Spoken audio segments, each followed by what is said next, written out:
মানুষ যখন আল্লাহকে পেয়ে যায়, হ্যাঁ, মানুষ যখন আল্লাহকে পেয়ে যায় তখন সে দুনিয়ার আসল বাস্তবতা বুঝতে পারে, দুনিয়া কি জিনিস। আলী রাদিয়াল্লাহু আনহুর একটা বই পড়ছিলাম, উনার উনার যে মানে দর্শনগুলা, উনার যে মানে চিন্তা ভাবনাগুলো, উনার কিছু লেখা ছিল, কিন্তু এগুলো সব জায়গায় আসে নাই। এই বইগুলো সবাই পায় না, কিন্তু রেয়ার বই। তো ওখানে দুনিয়ার এক্সাম্পল দিচ্ছেন উনি বলছেন দুনিয়া দুনিয়া এমন জায়গা যেখানে কেউ যদি ডুব দেয়, সমুদ্রে ডুব দেওয়ার মতো জাস্ট ডুব দেয়, তাহলে তার আমল, যত নেক আমল, সব আমল কমে আসবে। এটা কিন্তু বাস্তব। দুনিয়াতে ডুব দিবেন আপনি, দেখবেন আপনার নেক আমল গুলো কমে আসতেছে। তিনি বলছেন দুনিয়া হচ্ছে সাপের মতো। কেমন?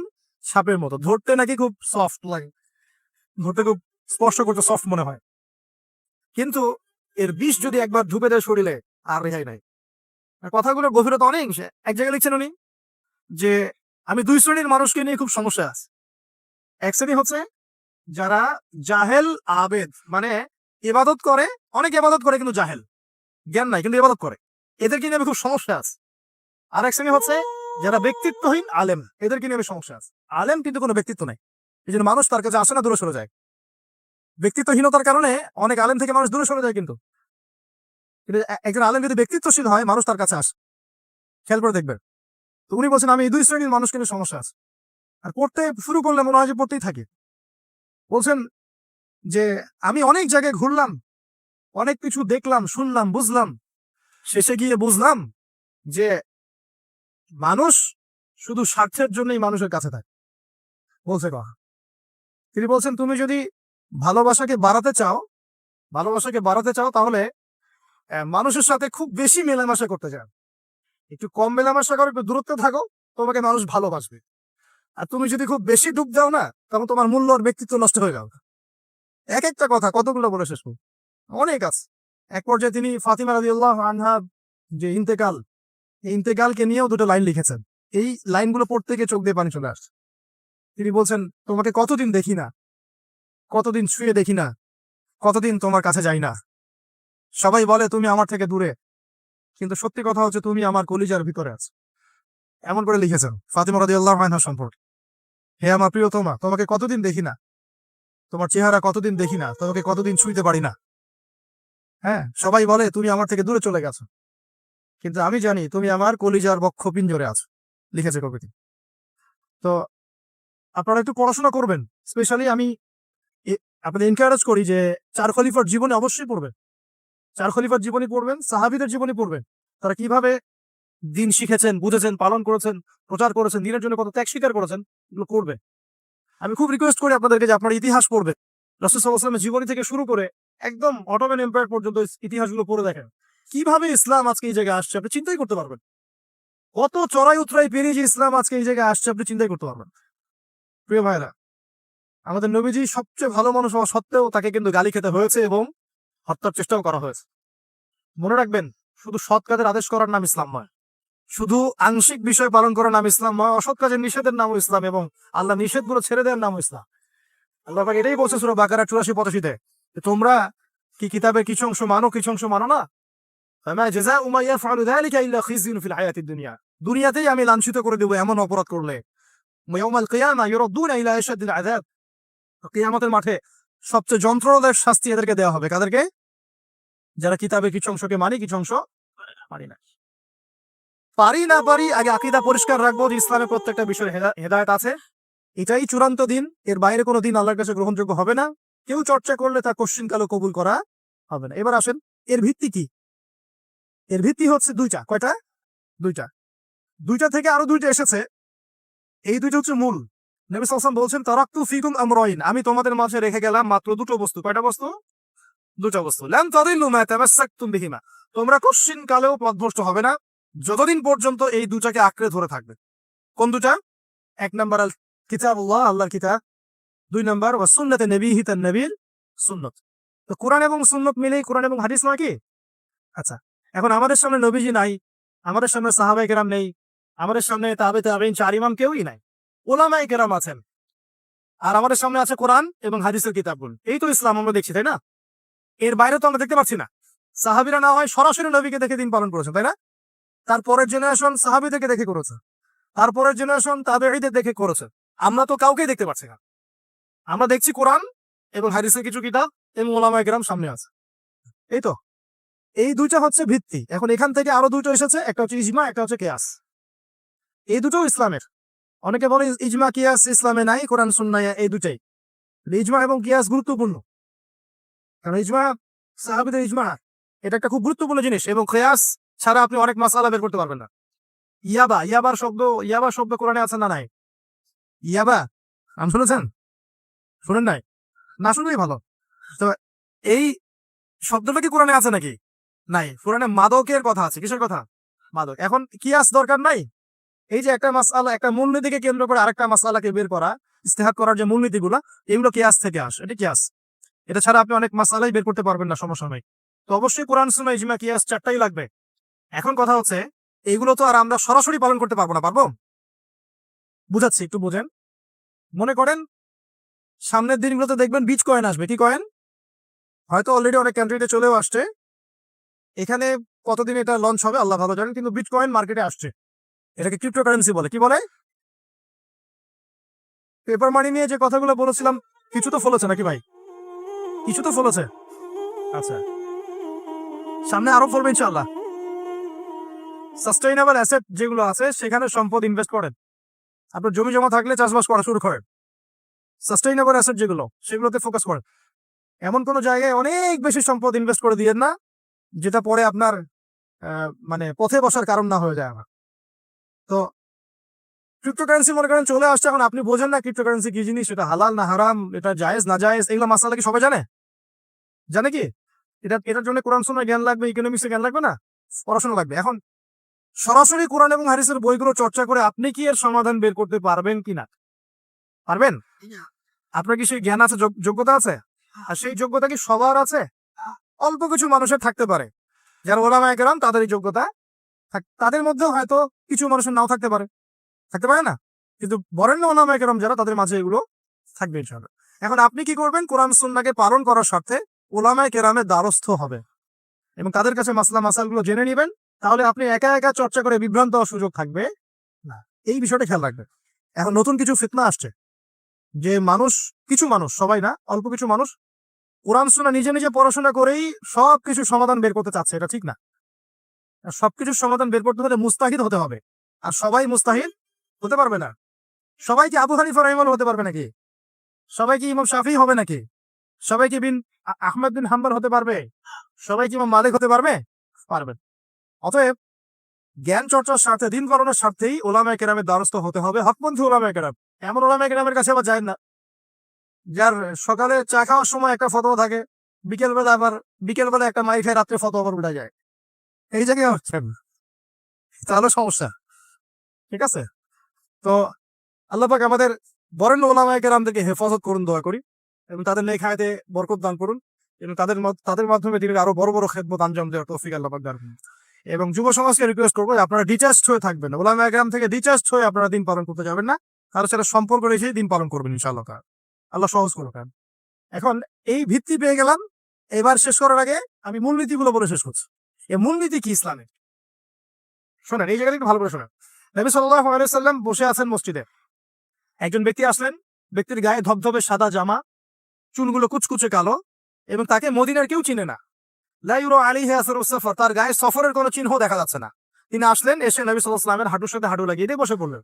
বসে নবীজিকে 4টা প্রশ্ন করলেন। কয়টা প্রশ্ন? 4টা। তার মধ্যে প্রথমটা হচ্ছে, আখবিরনি আনিল ইসলাম, হে মুহাম্মদ সাল্লাল্লাহু আলাইহি ওয়াসাল্লাম, আমাকে ইসলাম সম্পর্কে বলো, যে ইসলাম কি? ইসলাম কি জিনিস? ইসলামের ব্যাখ্যা কি? সংজ্ঞা কি?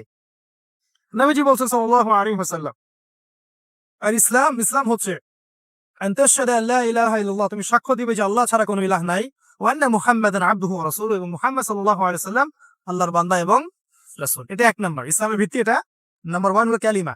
কালিমার মধ্যে 2টা অংশ। কয়টা অংশ? একটা হচ্ছে লা ইলাহা ইল্লাল্লাহ, মানে আল্লাহ পাকের তাওহীদ ছাড়া অন্য কোনো কিছু চলবে না।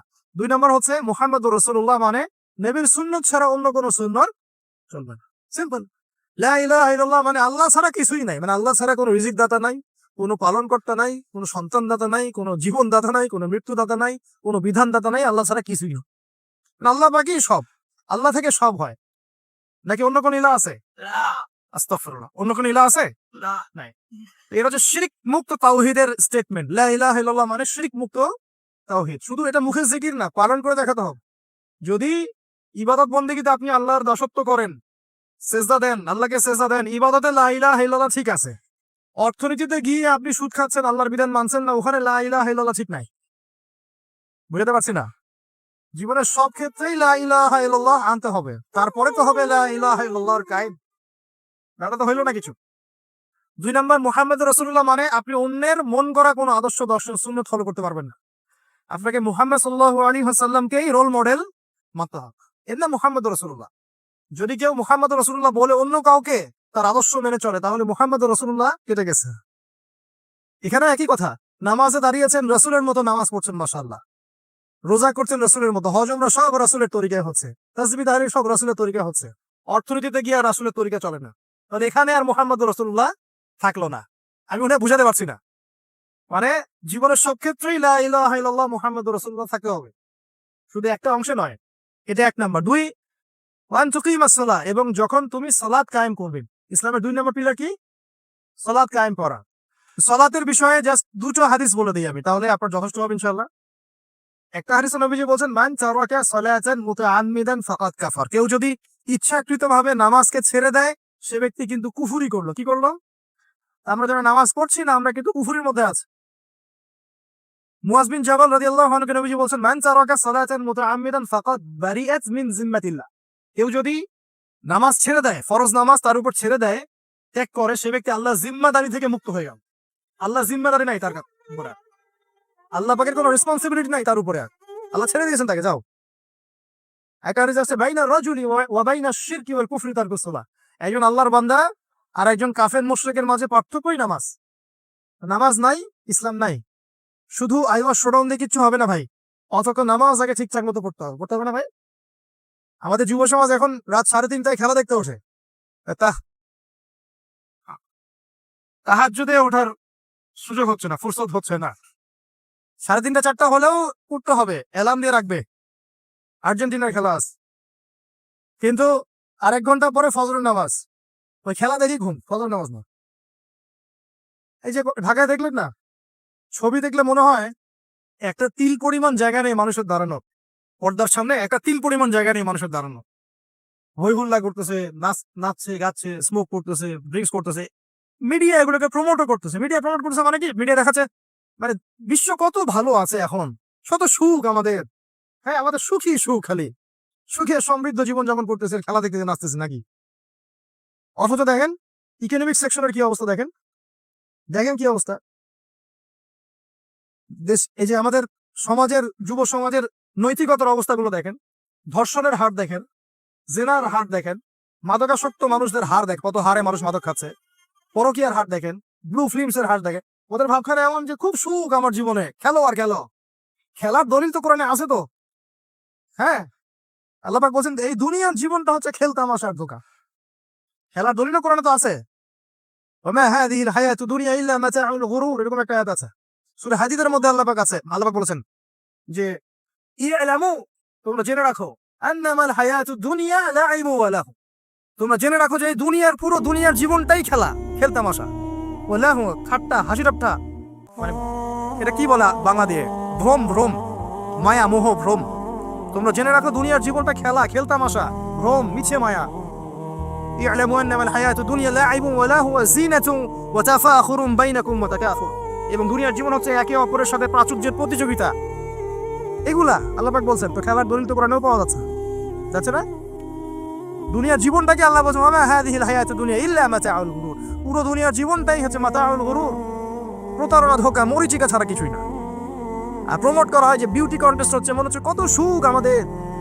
হ্যাঁ, মেয়েরা একদম নগ্ন হয়ে ফ্যাশন শো করছে, প্রমোট করছে, দেখো এগুলো সবাই কি সুন্দর জিনিস, কত সুখ, কত সুখে আছি আমরা। খেলতেছে মানুষ, দেখো ব্রাজিল আর্জেন্টিনা খেলা হচ্ছে, কত সাপোর্টার, কত সুখ, কত মজা, কত লাজ্জাত দুনিয়াতে। হ্যাঁ, মানে কি প্রমোট করতেছে দেখেন। মানে রিয়েলিটি, একটা কথা বলেছে অনেক লেকচারে যে এই ফিতনাময় যুগ, দাজ্জালের যে যুগটা হবে না, ওই যুগে বাস্তবতা আর ভিজুয়াল ওয়ার্ল্ড হবে আকাশ পাতাল পার্থক্য। মানে যা আপনি দেখবেন সেটা সত্য না, ভিতরের বিষয়টা সত্য, যেটা আপনি দেখতে পাচ্ছেন। যা আপনি দেখবেন সেটা সত্য না, যা সত্য তা আপনি দেখতে পাচ্ছেন না। এটা হবে দাজ্জালের যুগ। কেমন? খিদিরের মতো। নৌকা ফুটা করলেন কেন? সন্তান হত্যা করলেন কেন, বাচ্চা হত্যা করলেন কেন, আর এই যে দেয়াল নির্মাণ করলেন কেন? তিনটা ক্ষেত্রে মুসা আলাইহিস সালাম ভেটো দিচ্ছেন, খিদির আলাইহিস সালাম বলছেন যে এর পিছনে কারণ আছে। কারণ আছে না?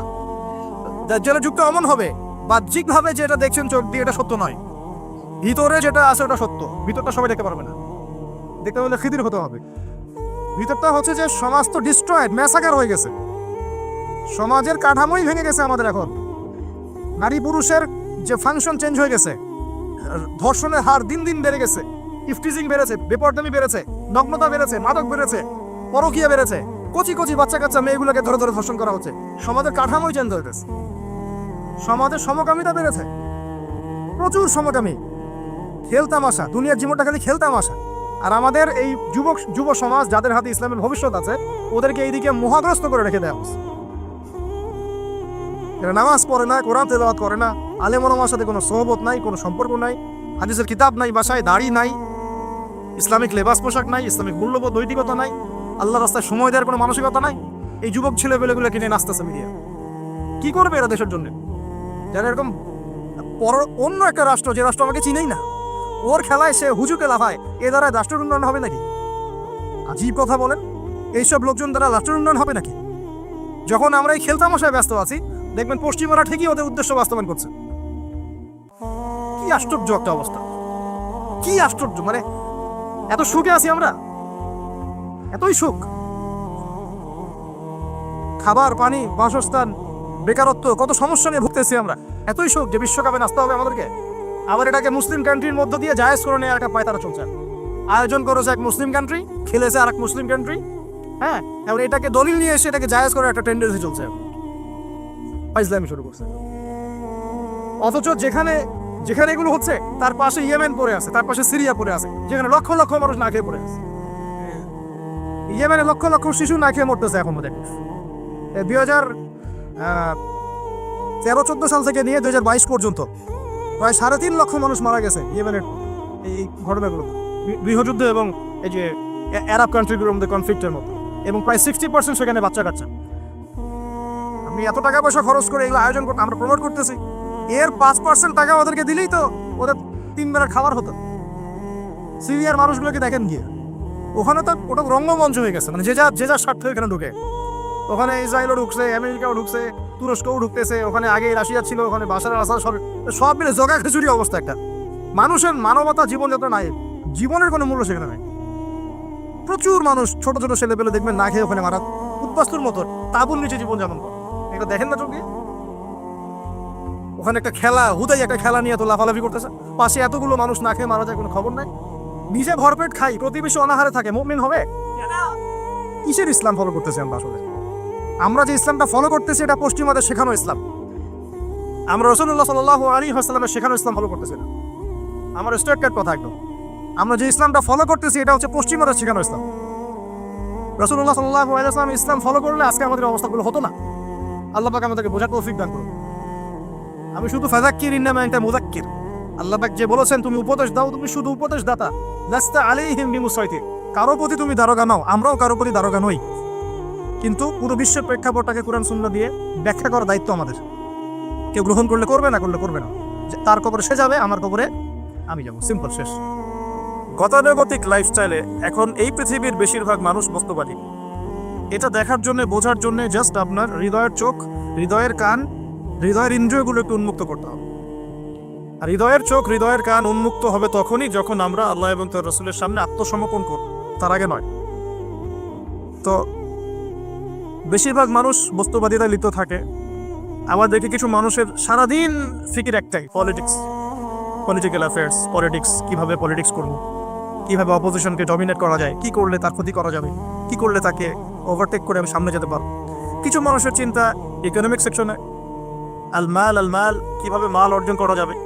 আমার 2তলা বাড়ি আছে, কিভাবে 4তলা হবে।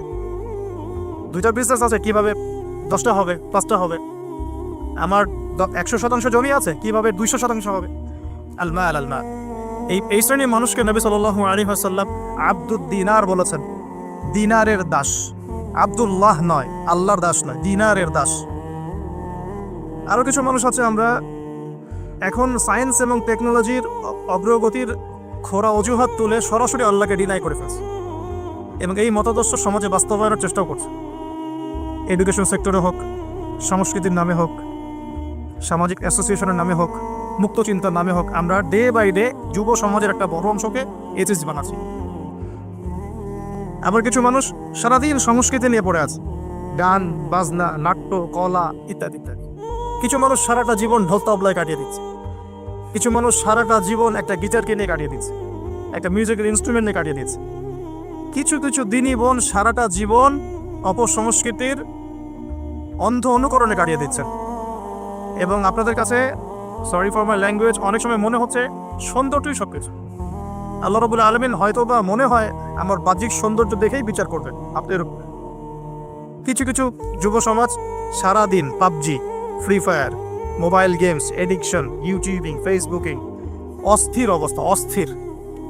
ঠান্ডা মাথায় এক সেকেন্ড বসে চিন্তা করতে যাচ্ছে না যে তাকে আল্লাহ পাক কেন সৃষ্টি করেছে। তো এইরকম ভেরিয়াস কাইন্ডস অফ পিপল আমাদের এই সমাজের মধ্যে, যে কোনো কান্ট্রি দিকে আপনি তাকাবেন এই দৃশ্যটাই পাবেন। এর মধ্যে গুটি কয়েক কিছু মানুষ আপনি পাবেন, বা কলিলুম মিন ইবাদিয়াশ শাকুর, আমার শুকরগুজার বান্দা আল্লাহ বলেছেন খুব অল্প হবে। অল্প কিছু মানুষ ইসলাম চর্চা করার চেষ্টা করছে। আমি ওই সেন্সে কথা বলছি না যে সারা বিশ্বে 200 কোটি মুসলিম, 300 কোটি মুসলিম, 500 কোটি মুসলিম, বাংলাদেশে 90% মুসলিম, এই ধরনের গতানুগতিক পরিসংখ্যানে আমি বিশ্বাস করি। যখন ইসলামের ডেফিনেশনটা আপনি আজকে বুঝে যাবেন বাসায়, তখন আপনি নিজেও চিন্তা করবেন যে আসলে আমরা মুসলিম আছি কিনা। সংখ্যা তো বসিয়ে দিলাম 90% মুসলিম, ঠিক আছে।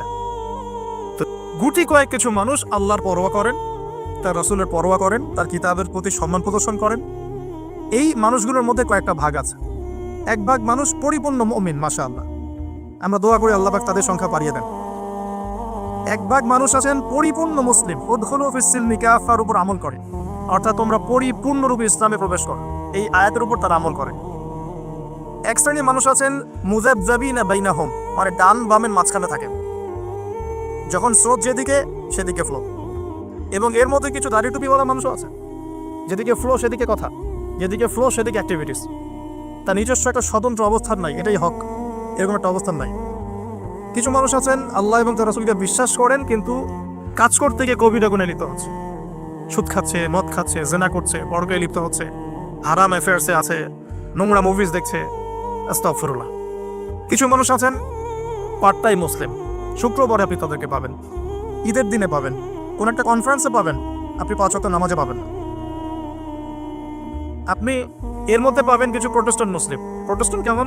কালিমা তো পড়েছি, লা ইলাহা ইল্লাল্লাহ, আল্লাহ মাফ করে দিবেন, এই যে চিন্তা মাথায় বসিয়ে নিয়েছে, সে আমলকে ইমানের অংশ মনে করছে না। কালিমা একদিন পড়েছি, লা ইলাহা ইল্লাল্লাহ মুহাম্মাদুর রাসূলুল্লাহ, ব্যাস আমি জান্নাতে চলে যাব। Protestant version of Islam. এরকম অনেক ভার্সন আছে ইসলামের মধ্যেই। কেউ আছে সুবিধাবাদী মুসলিম, কেউ ফাসেক মুসলিম, কেউ জালেম মুসলিম, কেউ হচ্ছে মোনাফেক টাইপের, কেউ প্রোটেস্ট্যান্ট। খাঁটি আল্লাহর বান্দা, খাঁটি মুমিন, খাঁটি মুসলিম, এই মানুষগুলোকে মোটিভেট করার জন্য আজকের টপিক। আসুন কিছু মহামানবের গল্প শুনি।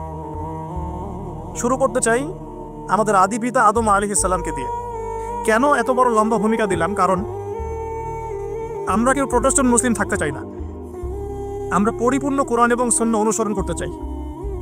পরিপূর্ণ কোরআন এবং সুন্নাহ আমার ব্যক্তি জীবন, আমার পারিবারিক জীবন, আমার অর্থনৈতিক জীবন, আমার সামাজিক জীবন, ইনশাআল্লাহ আল্লাহ যদি তৌফিক দান করেন আমার পলিটিক্যাল লাইফেও থাকবে ইনশাআল্লাহ। এই কনসেপ্টের নাম ইসলাম। এই কনসেপ্টকে ডিনাই করলেই মুনাফিক হয়ে যাবে। কেউ মানতে পারুক বা না পারুক এটা পরের ইস্যু, কিন্তু আগে আমার আকীদা ঠিক করতে হবে, ইসলাম এটা। এখন আমি প্রথমে শুরু করব আমার ব্যক্তিগত জীবন থেকে। আমি সালাত দিয়ে স্টার্ট করব, আমি সওম রাখবো, বেশি বেশি নফল ইবাদত করব, কোরআন তেলাওয়াত করব, দান সাদাকা করব, ভালো কাজে অংশ নিব, সৎ কাজে আদেশ করব, অসৎ কাজে নিষেধ করব। আমি আমার ব্যক্তি জীবনটাকে ইসলামাইজড করব সবার আগে। আমি সবার আগে বড় স্তরে যাব না, এটাই সুন্নাহ। এরপরে আমার একটা পরিবার আছে, আমার পরিবার, আমার মা, আমার বাবা, আমার স্ত্রী, সন্তান, সবাইকে নিয়ে পরিবার। তাদেরকে ইসলামের মধ্যে রাখার দায়িত্বটা আমার। আমার সমাজ আছে, সমাজে আমি যতটুকু পারি ইসলামকে ইম্পোজ করব। ইকোনমিক সেকশনে গিয়ে আমি হালাল হারামে পরোয়া করব না এমন মানুষ হব না। আমি সেখানে হালাল খাবো, হারাম থেকে দূরে থাকবো। যদি আল্লাহ পাক আমাকে পলিটিক্যাল ক্ষমতা দেন, আমি আমার জায়গা থেকে চেষ্টা করব ইসলামকে ইম্পোজ করার জন্য। অ্যাটলিস্ট কুফর, শিরক এবং তাগুতকে এস্টাবলিশ করব না। কিছু করতে পারি না পারি, অ্যাটলিস্ট কুফর, শিরক এবং তাগুতকে এস্টাবলিশ করব না। মোটা দাগে কথা বললে অনেক হার্ড কথা হয়ে যায়। পুরো ওয়ার্ল্ডের গ্লোবাল অ্যাফেয়ার্সই এখন তাগুতের উপরই আছে। আপনি কত বড় সংস্থার নাম নেবেন? World bank, IMF, United Nations, কোনো অ্যাসোসিয়েশনের মধ্যে 100% কেন 10% ইসলাম নাই। তো এখন আমাদের করণীয়, নিজের ব্যক্তি জীবন থেকে যখন ইসলাম বিদায় নিচ্ছে তখন ওই লেভেলে কথা বলাই তো আমার জন্য দুষ্কর, এটা তো অপরাধ, আমার জন্যই অপরাধ। তো আমাদের ফার্স্ট অফ অল স্টার্ট করতে হবে ব্যক্তি জীবন থেকেই, দেন পরিবার, সমাজ, গ্র্যাজুয়ালি উই উইল অ্যাডভান্স ইনশাআল্লাহ তাআলা। এখন আকীদাকে স্পষ্ট করলাম। আল্লাহ পাক সূরা মুলকের মধ্যে একটা কথা বলছেন, এই আয়াতটা থেকে আমি সামনে যাচ্ছি। আল্লাহ পাক, আপনারা সবাই সূরা মুলক আজকে তেলাওয়াত করবেন বাসায় গিয়ে, কারণ রাতের বেলা সূরা মুলক পড়াটা কিন্তু সুন্নাহ। এখানে আল্লাহ রাব্বুল আলামিন একটা কথা বলেছেন, তাবারাকাল্লাযী বিয়াদিহিল মুলক ওয়া হুয়া আলা কুল্লি শাইইন কাদির। আল্লাহ পাকের হাতেই রাজত্ব, কর্তৃত্ব, তিনি সমস্ত বিষয়ের উপর কর্তৃত্বশীল। আল্লাযী খালাকাল মাউতা ওয়াল হায়াতা, যিনি মৃত্যু এবং জীবন সৃষ্টি করেছেন। কি রিজনে, কি কারণে? লিয়াবলুয়াকুম আইয়ুকুম আহসানু আমালা। আল্লাহ পাক দেখতে চান আমাদের মধ্যে আমলে আহসানকে। অনেক লেকচারে আমি আহসান শব্দটার অ্যাপ্রোপ্রিয়েট ব্যাখ্যা পাইনি স্কলারদের কাছে, লেকচারারদের কাছে। হাসান শব্দটার সুপারলেটিভ ফর্ম হচ্ছে আহসান। হাসান মানে হচ্ছে ভালো, উত্তম, ভালো, খাবারটা ভালো। আহসান খাবারটা অনেক বেশি ভালো। হাসান মানে উত্তম, আহসান অনেক বেশি উত্তম। বলি আমরা কাবীর মানে বড়, আকবার সবচেয়ে বড়, তগীর মানে ছোট, আসগর মানে সবচেয়ে ছোট। এটাকে বলা হয় ইসমে তাফজিলের সিগা, মানে সুপারলেটিভ ফর্ম ইংরেজিতে আমরা যেটা বলি। তো আল্লাহ পাক এই আয়াতে একটু খেয়াল করে দেখেন, আল্লাহ পাক কিন্তু আমাদেরকে গতানুগতিক মুসলিম হিসেবে দেখতে চাচ্ছেন না। আল্লাহ পাক বলছেন, আমি দেখতে চাই তোমাদের মধ্যে আমলে আহসানকে। ব্যাস এই শব্দটা যদি বুঝতে পারি, আজকের আলোচনার ভিতরে ঢুকতে পারবো। আমি কি আহসানটা বোঝাতে পেরেছি? আল্লাহ পাক দেখতে চান না আমাদের মধ্যে আমলে, আকীদায়, ঈমানে, তাকওয়ায়, এগুলোতে গতানুগতিক কে। আল্লাহ পাক দেখতে চান আমাদের মধ্যে আমলে বেস্ট কে, শ্রেষ্ঠটাকে। এখন কোরআনের পাতাগুলো যদি ঘেটে আমরা শেষ করি, একটা খতম দেয় একটা মাসে, চেষ্টা করবেন 1 মাসে 1 খতম দেওয়ার জন্য, আল্লাহ তৌফিক দান করুন। প্রতিদিন 1 পারা করে পড়লে 1 মাসে 1 খতম হয়ে যায়। আর বছরে অন্তত একবার পুরো কোরআনটা অর্থসহ পড়তে হবে। পারা যাবে ইনশাআল্লাহ? বছরে অন্তত একবার পুরো কোরআনটাকে অর্থসহ আমরা পড়ার চেষ্টা করি। এই পাতাগুলো যদি আমরা উল্টাই, তাহলে দেখবো কোরআনের মধ্যে আল্লাহ রাব্বুল আলামিন কাফেরদের কথা বলেছেন, জালেমদের কথা বলেছেন, ফাসিকদের কথা বলেছেন, মুত্তাকি মুমিন মুসলিমদের কথা বলেছেন। এবং আল্লাহ পাক যে শব্দটা চাচ্ছেন আমাদের কাছে, আহসান, এই আহসান কিছু মানুষের কথা আল্লাহ পাক কোরআনে বলেছেন। আজকে ওইটাই গল্প। সূরাতুল বাকারার আয়াত নাম্বার 207-8, এই দুটো আয়াত একটু পড়ে দেখবেন। আল্লাহ পাক বলছেন, ওয়া মিনান নাস, বাদা আউযু বিল্লাহি মিনাশ শাইতানির রাজিম। ওয়া মিনান নাস, আল্লাহ বলছেন মানুষের মধ্যে কিছু মানুষ আছে, সবাই না। ওয়া মিনান নাস, মানুষের মধ্যে কিছু মানুষ আছে যারা কিনা মাইয়াশরি নাফসাহু ইবতিগা মারদাতিল্লাহ, যেই মানুষগুলো আল্লাহ পাকের সন্তুষ্টির জন্য তাদের নফসটাকে বিক্রি করে দিয়েছে। সুবহানাল্লাহ, চারটাখানি কথা না কিন্তু। মানুষের মধ্যে আল্লাহ কিন্তু সূরা বাকারায় বলেছেন শুরুর দিকে, মানুষের মধ্যে কিছু মানুষ আছে যারা মুমিন, কিছু মানুষ আছে যারা কাফের, কিছু মানুষ আছে যারা মুনাফিক, শুরুর দিকে পাবেন। এখানে আল্লাহ পাক বলছেন মানুষের মধ্যে কিছু মানুষ আছে যারা তাদের নফসটাকে আল্লাহর সন্তুষ্টির জন্য বিক্রি করে দিয়েছে। সুবহানাল্লাহ, মানে তাদের জীবনের মূল থিমটাই হচ্ছে আল্লাহ পাকে সন্তুষ্টি অর্জন করা। কোনো কিছুকেই তারা আল্লাহ সন্তুষ্টির উপর প্রাধান্য দিবে না। যদি কোটি টাকার অফার আসে হারাম, সে সেটা রিজেক্ট করবে, আল্লাহ নারাজ হবে। একটা সুন্দরী মেয়ে যদি জেনার অফার করে, সে রিজেক্ট করবে, কারণ সে আল্লাহকে ভয় করে। সে আল্লাহ পাকের জমিনের উপরে গায়রুল্লাহ বা কুফফারদের, তাগুতদের কোনো লস ইমপ্লিমেন্ট করতে পারবে না, কারণ সে আল্লাহকে ভয় করে।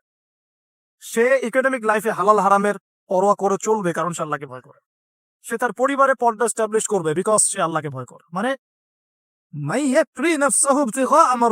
আল্লাহ পাকের সন্তুষ্টির জন্য নিজের নফসটাকে, জান মাল সবকিছুকে বিলিয়ে দিয়েছে। এই মানুষগুলোর সম্পর্কে আল্লাহ বলছেন, ওয়াল্লাহু রাউফুম বিল ইবাদ, এই মানুষগুলোর প্রতি আল্লাহ পাক রাউফ হবেন, কোমল নরম সফট হয়ে যাবে। সুবহানাল্লাহ, কোমল নরম সফট মানে কি? কিয়ামতের মাঠে ডাকা হবে, এই গুনাহগুলো করেছিলে? জি আল্লাহ, আমি এই গুনাহগুলো করেছি। আল্লাহ পাক পর্দা দিয়ে দেবেন, পর্দার পরে বলবেন যে দুনিয়াতে তোমার এই গুনাহগুলো আমি গোপন করে রেখেছিলাম, আজকেও সবগুলো গোপন করে দিলাম, জান্নাতে চলে যাও। আল্লাহু রাউফুম বিল ইবাদ, আল্লাহ পাক তার বান্দার প্রতি রাউফ, কোমল হবে। দুনিয়াতে রাউফ কেমন, যে কোনো বিপদ আপদ বালা মুসিবতে সেই ব্যক্তি হাঁটু গেড়ে আল্লাহর কাছে চাবে, আল্লাহ আমার এই সমস্যা, আল্লাহ আমার এই সমস্যা, আল্লাহ আমার এই সমস্যা। আল্লাহু রাউফুম বিল ইবাদ, আল্লাহ পাক ওই বান্দার প্রতি সফট কোমল হয়ে যাবে। এগুলোর অনেক প্রমাণ আমি আমার জীবনও পেয়েছি, এগুলো আমি পাবলিকলি বলতে পারবো না, আর আমি ব্যাখ্যাও করতে পারবো না। আর এমন কিছু বিষয় আছে যেগুলো আসলে মানুষকে বলেও বোঝানো যায় না। বড় বড় স্কলারদের কিতাব এখন যখন পড়ি, তারা বলেন কি বলবো, তোমরা তো বুঝবেই না। মানে এমন একটা লেভেলে মানুষ চলে যায় যে ওই লেভেলের কথা সবাইকে বোঝানো যায় না। কিভাবে বলবো, কিভাবে ব্যাখ্যা করবো, কোন আবেগ নিয়ে আসবো, কোন সত্য নিয়ে আসবো, আমি আপনাকে বোঝাতে পারবো না। এরকম একটা অবস্থান থাকে। একজন সাহাবীর নাম বলি আলী ইবনে আবি তালিব রাদিয়াল্লাহু আনহু। আপনি তার পুরো জীবনী পড়লে তাকে খুব সফট পাবেন, নিজেকে গোপনকারী পাবেন, খুব বেশি উচ্ছ্বাস প্রকাশকারী পাবলিক ফিগার, হ্যাঁ, এই যে আমরা শো অফ, নিজেকে জাহির করা, আপনি পাবেন না তাকে। এবং তিনি শেষ জীবনে কি বলেছেন জানেন? শেষ জীবনে বলেছেন যে যে জ্ঞান আমি নবী সাল্লাল্লাহু আলাইহি ওয়াসাল্লামের কাছ থেকে পেয়েছি, সেগুলোকে সুষ্ঠুভাবে বন্টন করার মতো কাউকে পেলাম না জীবনে। মানে একটা লেভেল থাকে মানুষের, আল্লাহ তাকে মারেফত লাভের, যে লেভেলে গিয়ে মানুষ সবার সাথে আমভাবে কিছু বলতে পারে না। তা আমি ওই লেভেলে কিছু ফিল করছি, কিছু নির্যাস পাচ্ছি যে আমি আপনাকে বোঝাতে পারছি না। যাই হোক, আল্লাহ পাক রউফ মানে এত সফট হবেন, জীবনের যে কোনো পদে আপনি আল্লাহকে ডাকবেন, আল্লাহ আপনাকে তাৎক্ষণিক সাড়া দিবেন স্যার, ইনশাআল্লাহ, ইনশাআল্লাহু আযজা ওয়া জাল। এখন পাতাগুলো ঘাটলে আমরা প্রথম এইরকম কোন মানুষকে পাই যারা নিজের নফসটাকে আল্লাহর জন্য উৎসর্গ করে দিয়েছেন? এক নাম্বার পাচ্ছি আমরা আমাদের আদি পিতা আদম আলাইহিস সালাম। আজকে ডিটেইলস আয়াত বাই আয়াত বলার সময় পাচ্ছি না, তবে আমি সামারি বলছি, আপনারা একটু বাসায় পড়ে নেবেন। আদম আলাইহিস সালামকে আল্লাহ রাব্বুল আলামিন নিজের হাত দিয়ে সৃষ্টি করেছেন, সুবহানাল্লাহ। এখন আল্লাহ পাকের হাত কি, কেমন, কিভাবে ব্যাখ্যা করতে পারবো না, এবং এই ব্যাখ্যা করা আমাদের জন্য জরুরি নয়। আল্লাহ পাক যা বলেছেন বাস, কোনো কিছুর সাথে সাদৃশ্যপূর্ণ নয়, কোনো কিছুর এক্সাম্পল তার সাথে শোভনীয় হবে না। জাস্ট আল্লাহ পাক বলেছেন খলাকতু বিয়াদাই, আমি আদমকে সৃষ্টি করেছি আমার দুই হাত দিয়ে, বাস, এই পর্যন্ত ফুল স্টপ। এগুলো হচ্ছে কোরআন সুন্নাহর কিছু মূলনীতি। আল্লাহ পাক বলেছেন আর রহমান আলাল আরশ ইস্তাওয়া, রহমান আরশের উপরে সমুন্নত। কোন হালতে কি অবস্থায় আছেন ব্যাখ্যা করতে পারবো না, দরকার নাই, ফুল স্টপ। আদম আলাইহিস সালামকে সবচেয়ে বড় যে নেয়ামত আল্লাহ পাক দিয়েছেন, সেটা হলো আদম আলাইহিস সালামকে আল্লাহ পাক তার পক্ষ থেকে ইলম শিক্ষা দিয়েছেন, সুবহানাল্লাহ। আল্লাহ পাক প্রথমেই তাকে সৃষ্টি করে ফেরেশতাদেরকে দিয়ে সিজদা করার নাই। আল্লাহ পাক তাকে আগে জ্ঞান শিক্ষা দিয়েছেন, সূরা বাকারা শুরুর দিকে আছে ওয়া আল্লামাল আদামা আসমা কুল্লাহা। আমি আদমকে যত রকম জ্ঞান আছে, আসমা কুল্লাহা মানে যত রকম নাম এবং জ্ঞান আছে, সবই শিখিয়েছি আদম আলাইহিস সালামকে। উম্মাহ আজকে পিছিয়ে পড়েছে আদম আলাইহিস সালাম এই মহামানবের জ্ঞানতাত্ত্বিক সুন্নত না নিয়ে। আজকে আমরা লেকচার শুনতে চাই, ইউটিউব ফেসবুক থেকে দিন শিখতে চাই, আমরা জ্ঞান অর্জন করতে চাই না। আপনি একটা লেকচারে ডাকেন, আপনি 2-3 লাখ লোক পাবেন, বাংলাদেশেই তো হচ্ছে 2-3-4-5 লাখ লোক, কিন্তু আপনি 5 লক্ষ লোককে 6 মাস একটা সিস্টেমেটিক সিলেবাস দিয়ে পড়াশোনা করতে বলেন, দে উইল ডিনাই। শুরু করে দেন, দেখবেন তার মধ্যে 10 জন বাকি আছে, বাকি সবাই রিজেক্ট করছে। উম্মার সবচেয়ে বড় সমস্যা এখন, ইয়াংদেরকে স্পেশালি বলছি, জ্ঞানতাত্ত্বিক রেভলিউশনের ঘাটতি আছে। আমরা অনেক কিছু করতে চাই, অনেকে দাওয়ার কথা বলেন, জিহাদ ফি সাবিলিল্লাহর কথা বলেন, ইসলাম প্রতিষ্ঠার কথা বলেন, জ্ঞান অর্জন করতে চান না। ইলম অর্জন ছাড়া আপনি কিছুই করতে পারেন। আমরা জানি যে আদম আলাইহিস সালামকে এবং তার স্ত্রী হাওয়া আলাইহিস সালামকে জান্নাতে রাখা হয়েছে। সেখানে ওই যে ফেরেশতাদের মধ্যে লুকিয়ে থাকা জিন, যার নাম ইবলিস, সে সিজদা করে নাই। ইবলিস কিন্তু ফেরেশতা ছিল না, এটা ভুল কথা। ইবলিস কানা মিনাল জিন্নি ফাফাসাকা আন আমরি রাব্বি। ইবলিস ছিল জিন জাতির একজন, যে তার রবের আদেশকে লঙ্ঘন করেছিল। ইবলিস ফেরেশতা ছিল না, এটা ভুল কনসেপ্ট। এমন না সে ফেরেশতা ছিল পরে শয়তান হয়ে গেছে, না, সে কখনোই ফেরেশতা ছিল না, সে জিন জাতির একজন ছিল। বিকজ এই পৃথিবীতে মানুষের আগে জিন জাতির অবস্থান ছিল, এর পূর্বে হয়তো আরো কিছু ছিল, আমরা জানি না, আল্লাহ পাক গোপন করে দিয়েছেন, আমরা জানি না। এখন ইবলিস সিজদা করেনি কেন? বিকজ সে বলেছিল খলাকতানি মিন নার ওয়া খলাকতাহু মিন তিন, আমাকে সৃষ্টি করেছেন আপনি আগুন দিয়ে, আদমকে সৃষ্টি করেছেন মাটি দিয়ে, কেন আমি আদমকে সিজদা করব? সে আদমকে সিজদা না করে এটা প্রমাণ করতে চাচ্ছে যে আল্লাহ আপনি ভুল, আমি সঠিক। নাউজুবিল্লাহ। এটাকে বলা হয় বাতিল কিয়াস, বাতিল কিয়াস, ভুল কিয়াস। এবং শুধু তাই না, আল্লাহ রাব্বুল আলামিন তাকে ওয়ার্ন করার পরেও সে কিন্তু ইউটার্ন করে তওবা করে ফিরে আসে নাই। সে তার মতের উপর অটল ছিল। পক্ষান্তরে আমাদের পিতামাতা যখন ফল খেয়ে ফেলেছেন জান্নাতে, যখন পোশাক খুলে গেছে, জান্নাতের পোশাক খুলে গেছে, ফল খাওয়ার পর প্রথম যে ঘটনা ঘটেছে, গায়ের পোশাকটা খুলে গেছে। দেখেন, সর্বপ্রথম আমাদের পিতামাতাকে জান্নাতে ফেরেশতাদের সামনে ইবলিস নগ্ন করে দিয়েছে। এটা ছিল আমাদের প্রতি ইবলিসের সবচেয়ে বড় আঘাত। প্রথম আঘাত শুরুতে শিরিক করাতে পারে নাই, বেদাত করাতে পারে নাই, হারাম খাওয়াতে পারে নাই ইত্যাদি। শুরুতে আমাদের পিতামাতাকে সে অবাধ্যতায় লিপ্ত করে গা থেকে জান্নাতের পোশাকটা খুলে ফেলে দিয়েছে। এখান থেকে আমাদেরকে বুঝতে হবে, আজকের এই গ্লোবাল সোসাইটিতে আমরা যে নগ্নতার এই ভয়াল থাবা এবং প্রদর্শনী দেখছি, এটা ওই আসমানের ওই যে ইবলিসের যে চক্রান্ত, তার এই জমিনে বাস্তবায়ন হচ্ছে এখন। বুঝাতে পারিনি মনে হয়, আল্লাহ মাফ করো। ইবলিস আমাদের পিতামাতার গা থেকে কাপড় খুলে ফেলে দিয়েছিল। সূরা আরাফে আল্লাহ পাক এটা বলেছেন, ইয়ানজিউ আনহুমা লিবাসাহুমা লিইউরিয়াহুমা মিন সাওয়াতিহিমা। হে বনু আদম, তোমরা সতর্ক থেকো, তোমাদের পিতামাতার গা থেকে কিন্তু ইবলিস কাপড় খুলে ফেলেছিল, তোমরা পৃথিবীতে গিয়ে আবার সেই কাজ করো না। তাহলে এখন আমরা একটু বুঝতে চেষ্টা করি, ইন্টেলেকচুয়াল অডিয়েন্স সবাই আমাদের ক্রিটিক্যাল থিঙ্কার্স দরকার। তাহলে এখন যে সোসাইটির মধ্যে নগ্নতা আর বেহায়াপনার সয়লাভ চলছে, every single city and country including Dhaka, the city of আখিরুজ্জামান, সেটাও তো দেখেন কোথায় আপনি মানে শালীনতা পাচ্ছেন। ইসলামিক কান্ট্রি হিসেবে আলহামদুলিল্লাহ এখানে অনেক কিছু পান, ওয়ার্ল্ডের অন্যদিকে তাকিয়ে দেখো। তার মানে ইবলিসের ওই এজেন্টে এখন পৃথিবীতে কিছু মানুষ বাস্তবায়ন করছে, তাদের সাথে ইবলিসের একটা যোগসূত্র আছে আদর্শিক। আল্লাহ পাক আমাদের মা বোনদেরকে বেপরদামি থেকে হেফাজত করুন এবং আমাদের চোখগুলোকে আল্লাহ পাক পবিত্র করুন। আর কিভাবে আপনি চোখ নামিয়ে চলবেন এই সমাজের মধ্যে, এটা এত সহজ নয়, আমরা খুব ভালো করে জানি এটা এত সহজ নয়। তো দেখুন, অনেক ভিতরে চলে যাচ্ছি। আদম আলাইহিস সালাম, হাওয়া আলাইহিস সালামকে সর্বপ্রথম নগ্ন করে দিয়েছে ইবলিস। তারা কিন্তু তওবা করে ফিরে এসেছে।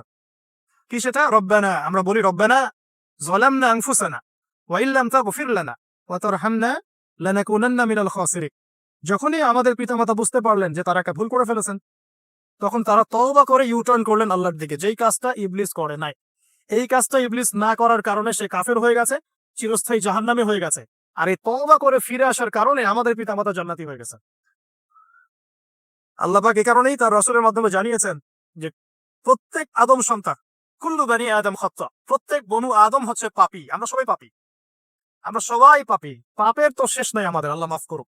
ওয়া খায়রুল খাত্তাইন আত-তাওয়াব, যারা তওবা করে ফিরে আসে এরাই হচ্ছে শ্রেষ্ঠ পাপী। জীবনের যে কোনো সময় যদি কেউ খালেস ভাবে আল্লাহর দিকে তওবা করে ফিরে আসতে পারে, আল্লাহ পাক এক মুহূর্তের মধ্যে তার আমলনামার সমস্ত গুনাহ মাফ করে নেকি দিয়ে পরিবর্তন করতে পারে। এগুলো হাদিস থেকে বলছি, ডিটেলস বলতে পারছি না আমি কোডগুলো।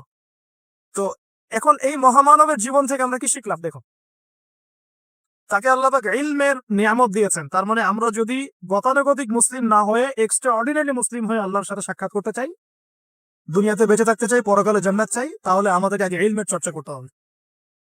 এবং এই জ্ঞানের চর্চা মানে ক্লাসিক্যাল সিলেবাসে আপনাকে পড়াশোনা করতে হবে, শুধু একটা লেকচার শুনে নয়, ফেসবুক ইউটিউব দেখে তো মোটেই নয়। এখান থেকে মাঝে মাঝে কিছু নলেজ নেওয়া যায়, কিন্তু এগুলো কখনো কনস্ট্রাকটিভ নলেজ নয়। বরেণ্য উলামায়ে কেরাম যারা থাকবেন আপনাদের বেস্ট পসিবল ওয়েতে, তাদের কাছে গিয়ে পরামর্শ করে বইপত্র পড়তে হবে। আদারওয়াইজ আপনার মেমোরি এবং জ্ঞানটা বিক্ষিপ্ত হয়ে যাবে। এখনকার ইয়াং জেনারেশনের অন্যতম সেরা প্রবলেম হচ্ছে তাদের মস্তিষ্ক বিক্ষিপ্ত, তাদের মস্তিষ্কে কনস্ট্রাকটিভ কোনো সিলেবাসে পড়াশোনা নাই। আজকে এই বই, কালকে ওই বই, কালকে আদনান ভাইয়ের লেকচার, পরশুদিন আজহারি ভাইয়ের লেকচার, তারপরের দিন আরেক ভাই, তারপর আরেক ভাই। আবার সমাজে তো এক একজন এক এক কথাও বলছে, তখন তার মাথাটা পুরো পাজলড, হ্যাঁ, ম্যাসাকার্ড। এই মাসালা এটা বলছেন, ওই মাসালা ওইটা, তার ওইটা কি হবে, ওইটা কি হবে। সলিউশন হচ্ছে ক্লাসিক্যাল ইসলামিক সিলেবাস পড়াশোনা করতে হবে। আমি খুব শর্ট করে গেলে সাবজেক্টগুলো বলে দিই আপনাদের। 1 নম্বর, ফার্স্ট অফ অল কোরআনুল কারীম। কোরআনুল কারীমের মধ্যে থাকবে authentic recitation, translation, Quranic grammar এবং অ্যারাবিক ল্যাঙ্গুয়েজ, 4টা বিষয়। তারপর থাকবে হাদিস নবী সাল্লাল্লাহু আলাইহি ওয়াসাল্লাম। হাদিসের মধ্যে সহজ হাদিসের কিতাবগুলো পড়তে হবে। ফর এক্সাম্পল মিশকাতুল মাসাবিহ, রিয়াদুস সালিহিন, বুলুগুল মারাম, আপনার ফয়জুল কালাম, হাদিস আরবাঈন, এরকম কিতাবগুলো আগে, তারপরে আস্তে আস্তে আস্তে আপনি কঠিন কিতাবের দিকে যাবেন। তবে এগুলো ওস্তাদ ছাড়া হয় না। এরপর দরকার হচ্ছে সিরাত, নবী সাল্লাল্লাহু আলাইহি ওয়াসাল্লামের পবিত্র জীবনী। এই জীবনী যার জানা নাই, সে তার জীবনটাকে রাসূলের সিরাতের আলোকে মেলাতে পারবে না। এবং দিন ইসলাম নিয়ে কিছু করতে চাইলে রাসূলের সিরাতের সুন্নাহ মাফিক করতে পারবে না। এরপর দরকার ইকোনমিক্সের জ্ঞানে, ইসলামিক ইকোনমিক্স অবশ্যই। তারপরে দরকার হচ্ছে ইসলামিক ইতিহাসের জ্ঞান, ফিকহের জ্ঞান, আকীদার জ্ঞান, উসুলের জ্ঞান। এভাবে একটা কনস্ট্রাকটিভ সিলেবাস দাঁড়ায়। তারপরে গিয়ে একজন মানুষের জ্ঞানটা পাকাপোক্ত হবে। সময় লাগুক না 10 বছর, 15 বছর, 20 বছর। আমরা দোয়া করি আল্লাহর কাছে, আল্লাহ পাক আগামী পুরো 20 বছর আমাদেরকে পড়াশোনা করার তৌফিক দান করুন। করতে থাকবো। আমাদের বেশি কথা বলার দরকার নেই, পড়তে থাকবো, জানতে থাকবো। এখন তাহলে আমরা আজকে প্রথম একটা লেসন পেলাম, গতানুগতিক মুসলিম না হয়ে এক্সট্রা অর্ডিনারি মুসলিম হতে হলে প্রথমে এই মহামানবের জ্ঞানতাত্ত্বিক শিক্ষা নিতে হবে, ইলমের মেহনত হবে ইনশাআল্লাহ তাআলা।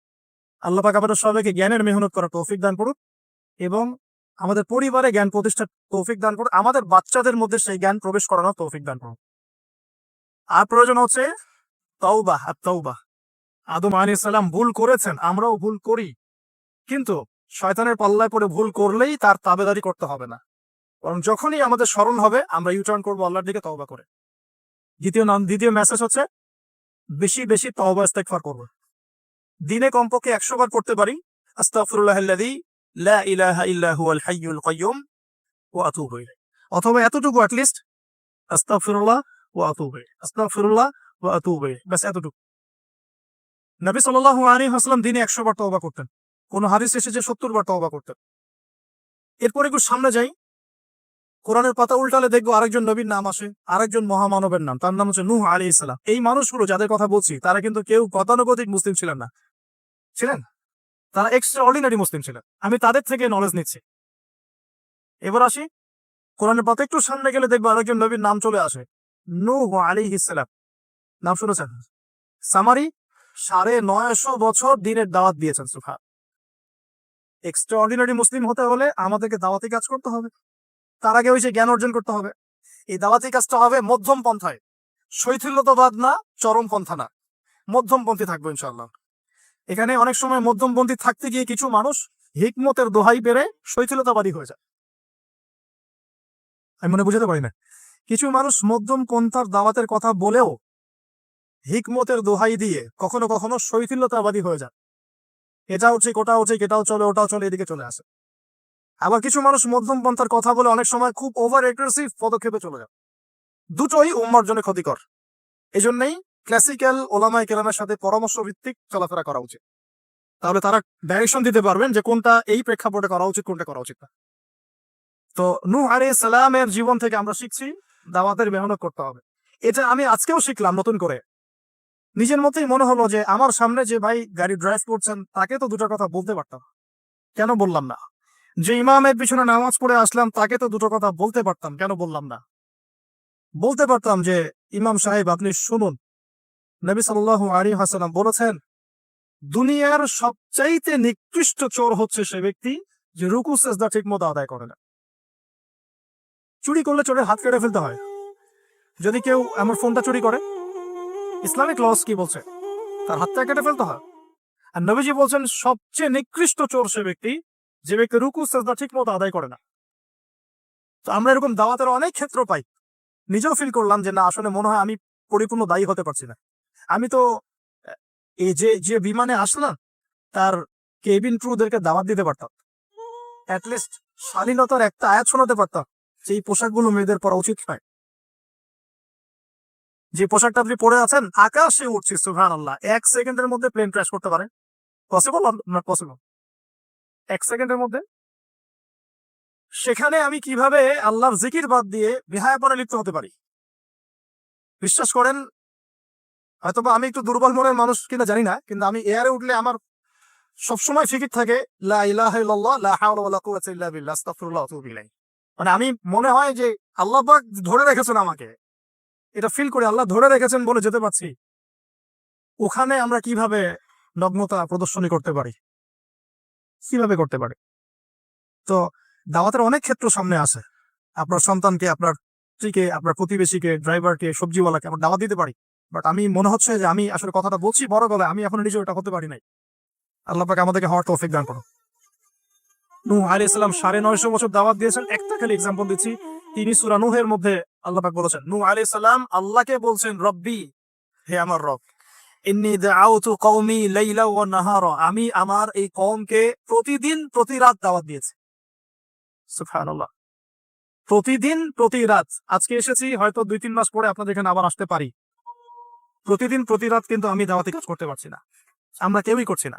নূহ আলাইহিস সালাম বলছেন, আমি বিনা আজর, কোনো আজর ছাড়াই, কোনো স্বার্থ ছাড়াই, আল্লাহ আমি আমার কওমকে দিন রাত দাওয়াত দিয়েছি। ওয়ালাম ইয়াজিদহুম দুআই ইল্লা ফিরারা, যখনই দাওয়াত দিয়েছি আমার দাওয়াত শুনে তারা খালি পৃষ্ঠ প্রদর্শন করেছে। কেউ মাথা ঢেকে ফেলেছে, কেউ মুখ কান বন্ধ করেছে, হ্যাঁ, কেউ আমাকে পাগল বলেছে, মজনুন বলেছে। এমনকি তিনি যখন নৌকা বানাচ্ছেন আল্লাহ পাকের আদেশে, মানুষ পাশ দিয়ে হেঁটে যায় আর চিৎকারি করে, কবে মরুভূমিতে নৌকা চলবে নূহ, তোমার এই নৌকা মরুভূমিতে চলবে কবে? মানুষ চিৎকারি মারে। তো এখনো দেখবেন স্ক্যাটোলজিক্যাল কথা বললে, আখিরুজ্জামানে কথা বলে অনেকেই মজা নেয়। কবে আসবে ক্যাশলেস সোসাইটি? বললাম তো চলে আসছে।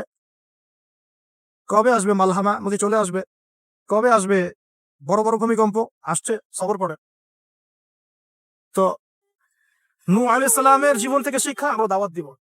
আমরা ফার্স্ট অফ অল জ্ঞান অর্জন করব, ক্লাসিক্যাল সিলেবাস পড়াশোনা করব, উলামায়ে কেরামের সাথে সোহবত রাখবো এবং দাওয়াতি কাজ করবো ইনশাআল্লাহ। এবং এখানে আমরা মধ্যমপন্থী থাকবো, নট চরমপন্থা, নট শৈথিল্যতাবাদ। নূহ আলাইহিস সালামের জীবন থেকে আরো দাওয়াত, দিন রাত দাওয়াতের মেহনত করা, দিন রাত দাওয়াতের মেহনত করা। আল্লাহ পাক আমাকে আপনাদের সবাইকে তৌফিক দান করুন।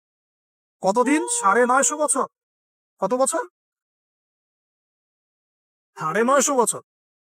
পুরো আব্বাসীয় খেলাফত ছিল 509 বছর কি 10 বছর মেবি। পুরো আব্বাসীয় খেলাফত 510 বছরের মতো। উমাইয়াদের ছিল 93 ইয়ার্স। আমাদের নবী সাল্লাল্লাহু আলাইহি ওয়াসাল্লামের দাওয়াতের মিশন বয়স ছিল 23 বছর। 950 বছর দাওয়াত দেওয়ার পর তাফসীরের কিতাবে এসেছে 40 or 80 ফ্যামিলিজ, এই 40 বা 80টা ফ্যামিলি ইসলাম কবুল করেছে। তার মানে এখানে শিক্ষা, এক্সট্রাঅর্ডিনারি মুসলিম হতে হলে দাওয়াতের মেহনতে হতাশ হওয়া যাবে না, লেগে থাকতে হবে, লম্বা সময় ধরে দাওয়াত দিতে হবে। আল্লাহ পাক আমাকে আপনাদের সবাইকে লম্বা সময় ধরে বিশ্বে দাওয়াতি কাজ করার তৌফিক দান করুন।